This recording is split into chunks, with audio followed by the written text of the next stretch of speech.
Hello, and thank you for watching Erin and Drew's movie reviews. We hope to bring you a most excellent review show today. My name is Drew. My name is Erin. And before we get into our main subject today, I keep forgetting to do this at the end of the show. I always say I'm going to, but then I realize, you know what, I haven't been plugging our contact information. And it's even more important now because now we are going to be having some of these shows on YouTube. So our station here does have a YouTube channel. If you search on YouTube, it is WTCO, Trempealeau County Community Television. If you search us out on YouTube, of course, we still have a Facebook page, although that has changed now as well. That is WTCO 18 official. And, of course, you can also find us through email. If you wish to contact us through email, it is WTCO@co.trempealeau, TREMPEALAAU.wi.us. Just put Erin and Drew in the subject line if you have a request or comment, or hey, we may even read it on the show. You never know. But we haven't got anything too readable yet. Have we? I'm like, that sounds disconcerting. Yeah. Have we gotten things that are unreadable? Yeah, I mean, like... He doesn't share the emails with me. Yeah, well, I haven't gotten too many. Usually it's... I've gotten more comments in person than email. Like, oh, I like your show. It's just kind of general. Rather than like, hey, why don't you talk about this? Or I disagree with this, or I agree with that. It's just pretty simple comments. So, but if you do have more... We appreciate all comments. We do appreciate comments. So if you want to, get a hold of us, that's how you can do that. And we are on YouTube. Did I mention that already? We are on YouTube now. So I think you may have mentioned it. Okay. Well, anyway, on with the show. Most excellent review show because we're talking about Bill and Ted Face the Music, a sequel I never knew I actually wanted. Me neither. But once it was here, it's all I ever wanted. Yeah, just when you think they're never going to do another one of those movies again, it's like, wow. And I was trying to do the math, and I figured it was 32 years. Well, since the first film, it's been 32. Because Bill and Ted's Excellent Adventure was 88, I think. Is it 88 or is it 87? I think it was 88. I think it was 88. Yeah. Yeah, that sounds right. And I think... Is there a copyright on my shirt? Yeah, Bogus Journey was 91 or 92. So it's been about 30 years since they've done a movie. Yeah.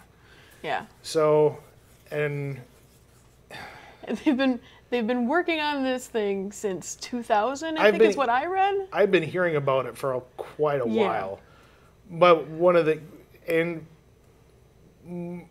most of the time when I find that the longer that someone waits to make a sequel, the less likely it is to be good. Not that that's always the case, but the prime example for me is like when you wait 20 years to make an Indiana Jones film and Harrison Ford was easily in his 60s. I'm talking about the gap between The Last Crusade, which came out in 89, and Kingdom of the Crystal Skull, which came out in 2008.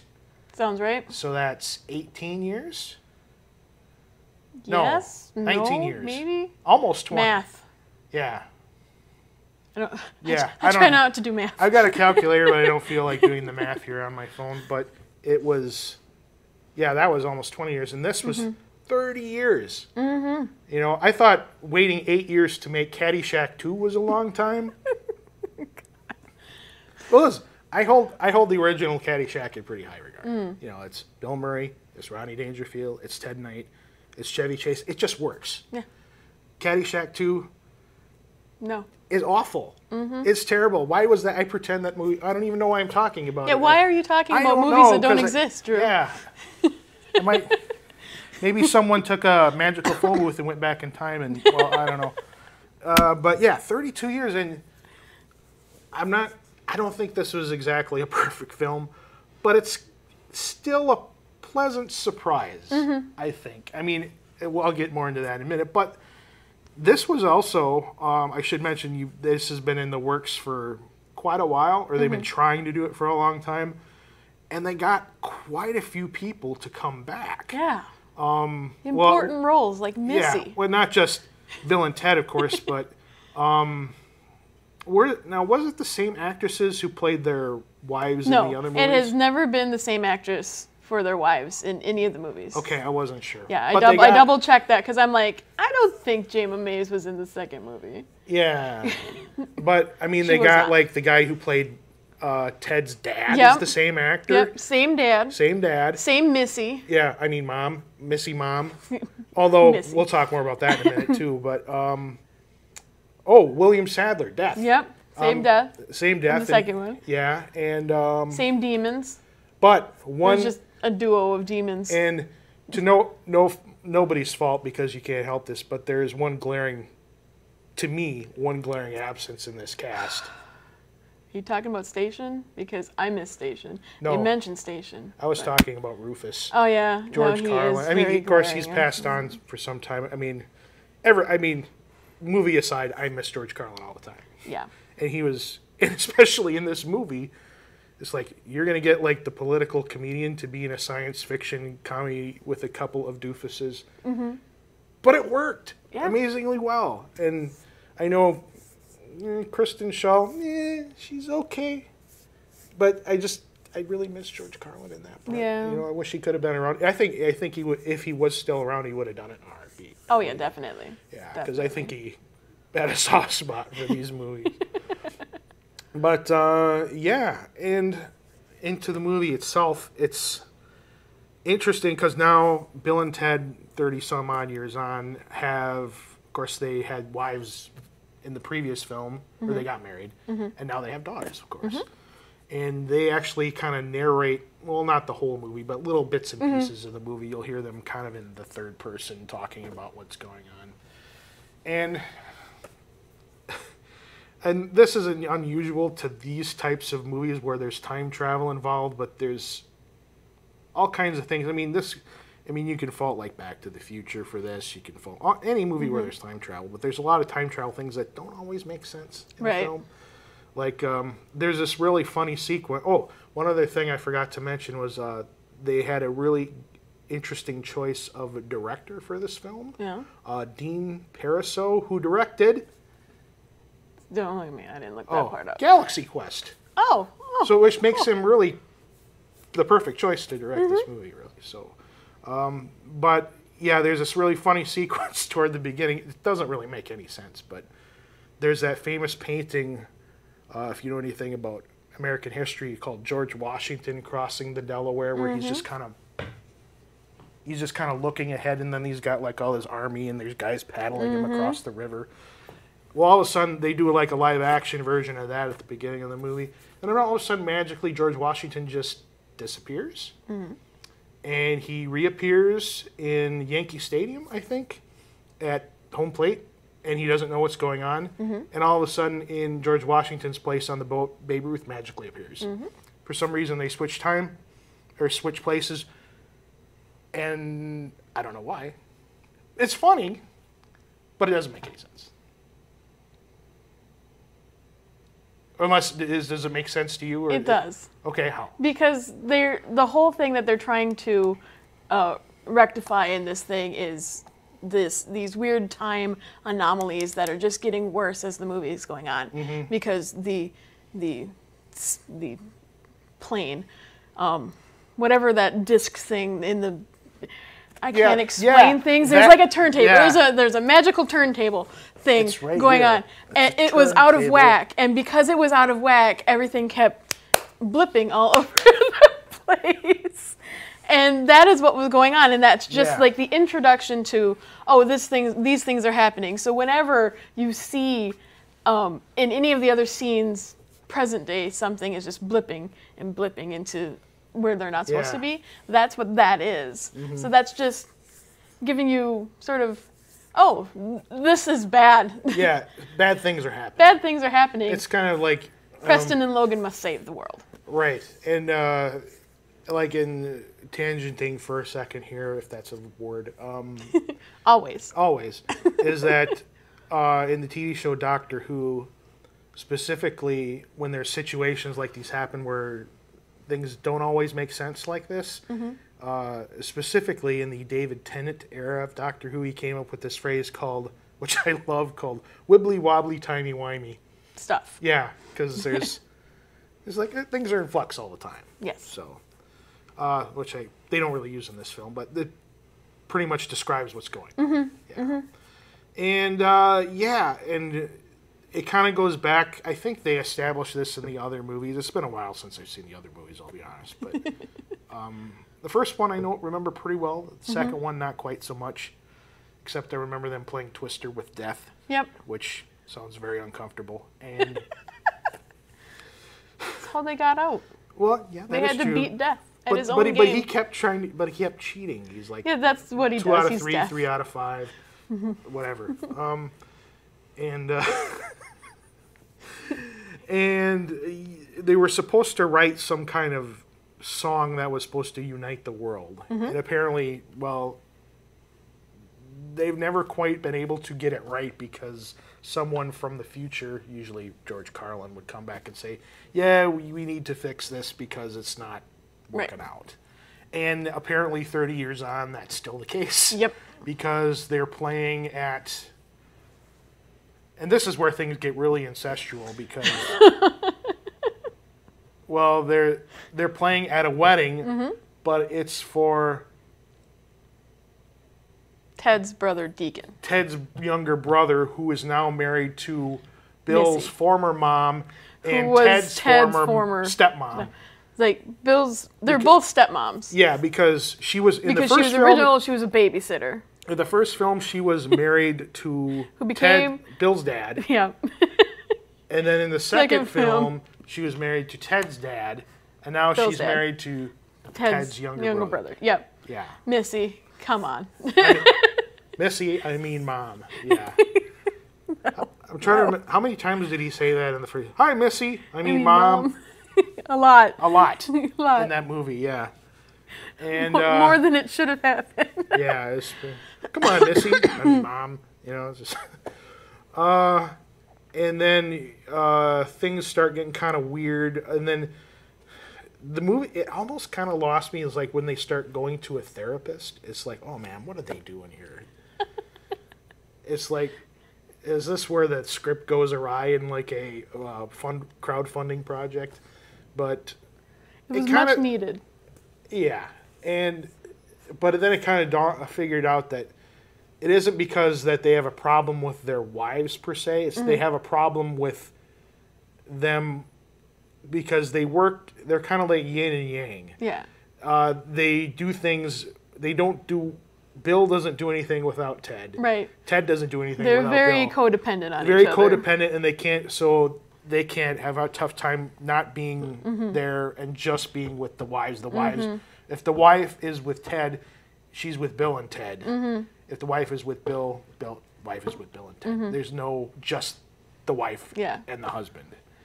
And it's like, oh, yeah, that's a little different.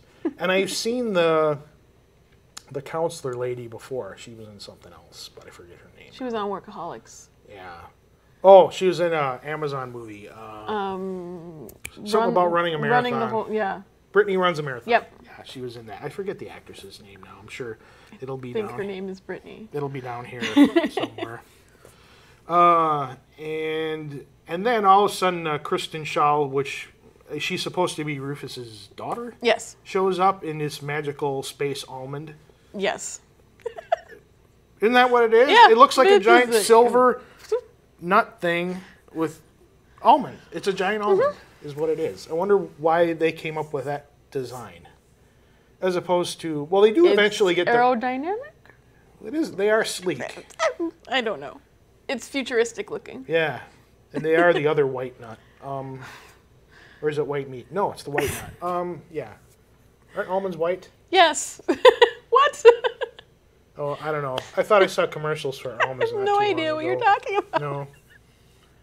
Or no, it was pistachios. Oh. Maybe it's a silver pistachio.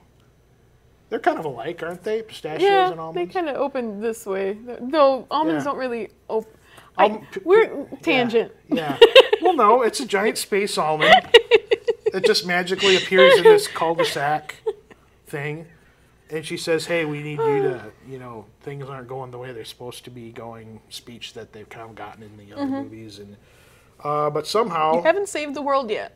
No, and then they end up running into all these different versions of themselves. Like, they're playing at a dive bar. They're in prison with, like, massively roided out.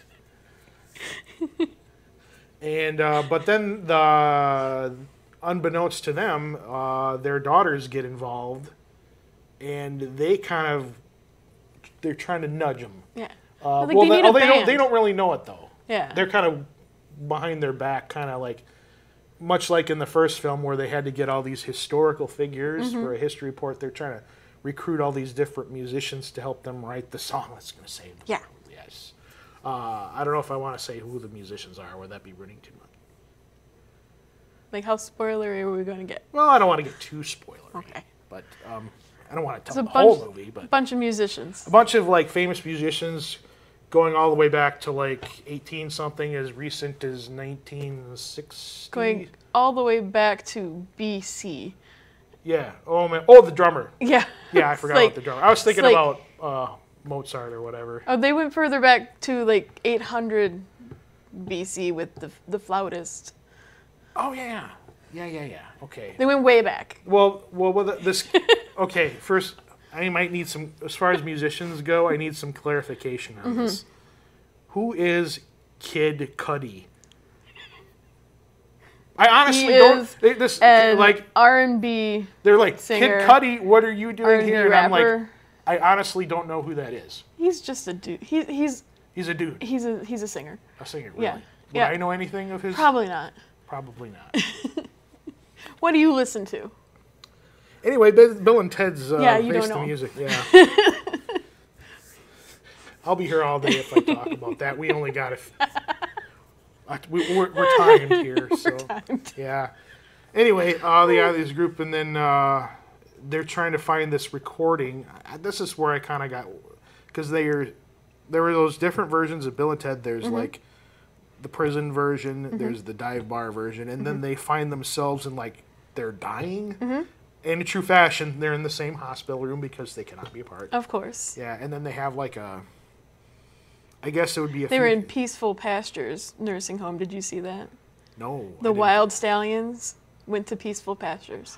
Oh, I missed that. I caught it. Yeah, she caught it. I liked it. Well, she is wearing the shirt after all today. Be excellent to each other. Yeah. Now where did you get that? I got this in a loot box, in a loot crate. Oh, like a subscription thing? Oh, okay, yeah. I've heard of those. I don't have one, but... it was a while ago, but... Yeah. I wanted to buy a Michael Myers one from Halloween where it said Mike, and it had his face, and it had, like, the Nike swoosh, but it had, like... But it had his hand on the end of the swoosh, so it looks like it's like a knife. Like a knife, nice. Yeah. Nice. Off topic again, of course. But what were we talking about? We were talking about Bill and Ted, present, going to meet their future selves. They're stopping in different future times to see...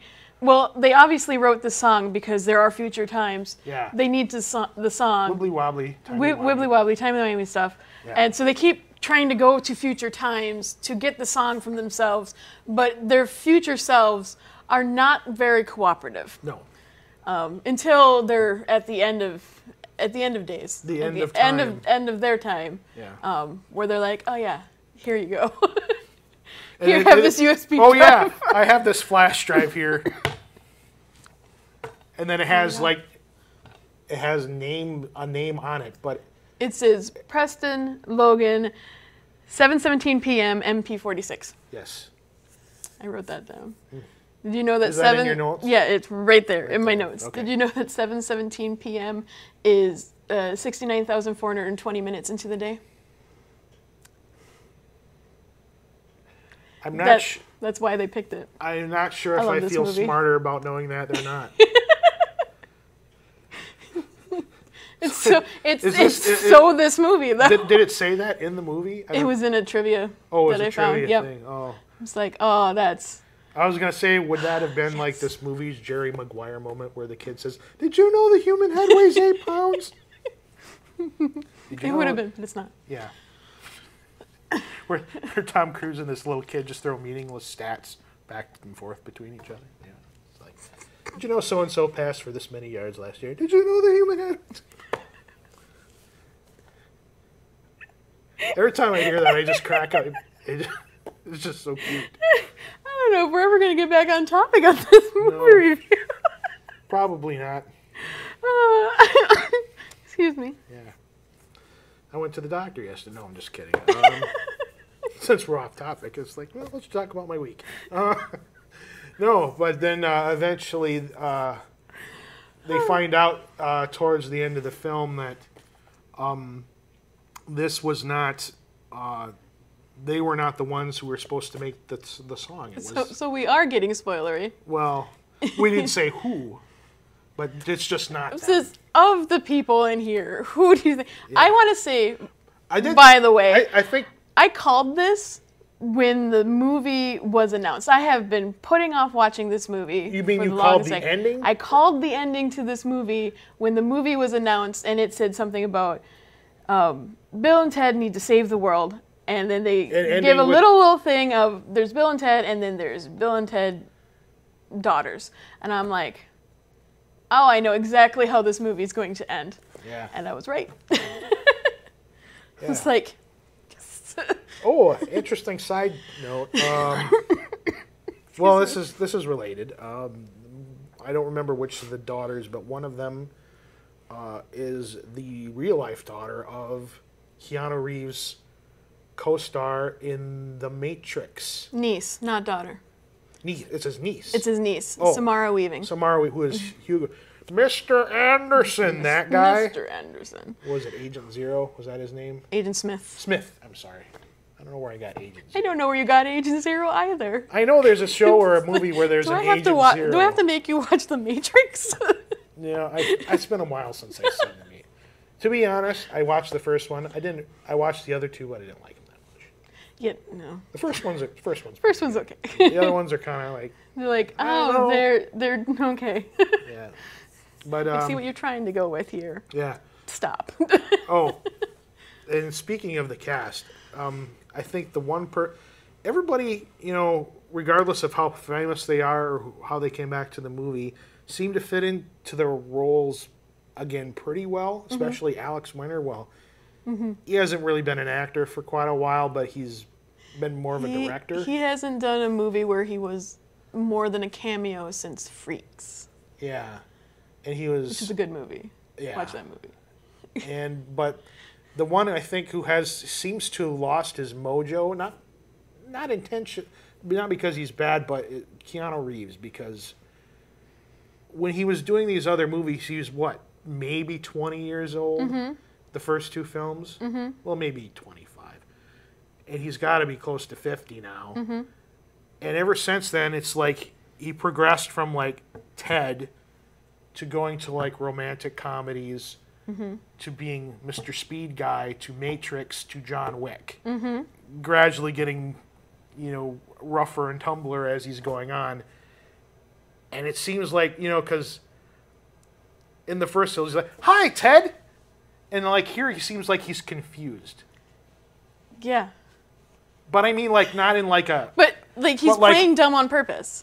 Well, I know that, but he's like, what do you mean? Whereas, like, in the first two films, he'd be like, "What do you mean?" Like he doesn't have the same energy for it. Wait, you know what I mean? It's different. Yeah. If you watch him in the first two and then you watch him in this, it's like he seems very distant from the part.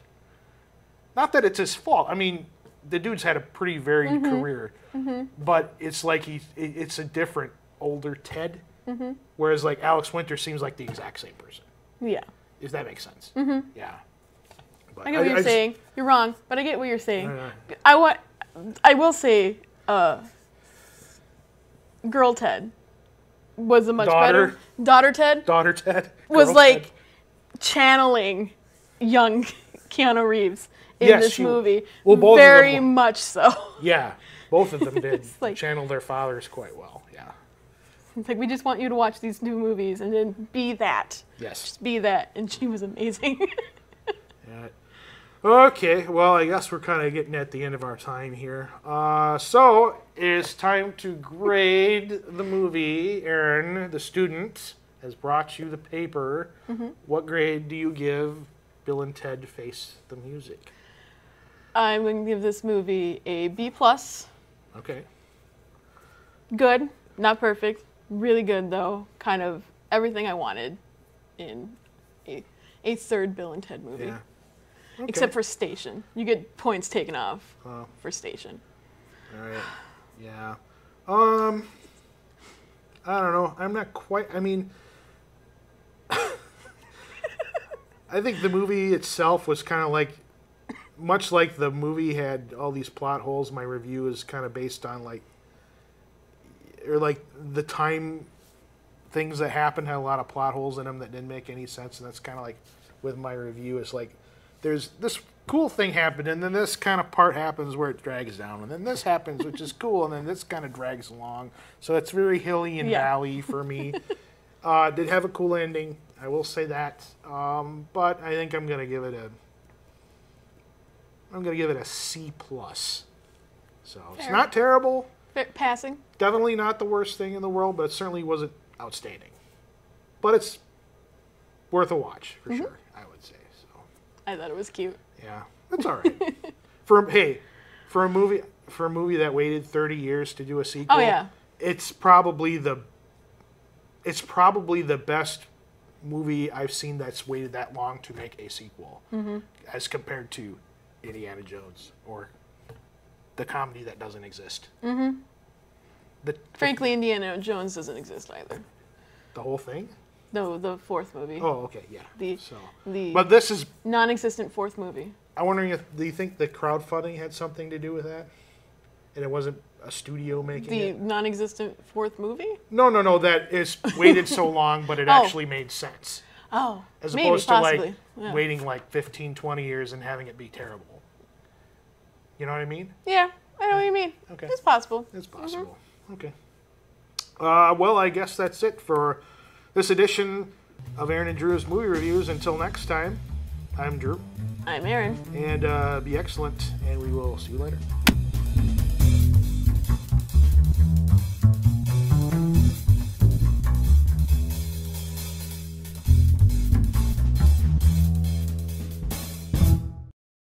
Cable television is the swellest thing they got.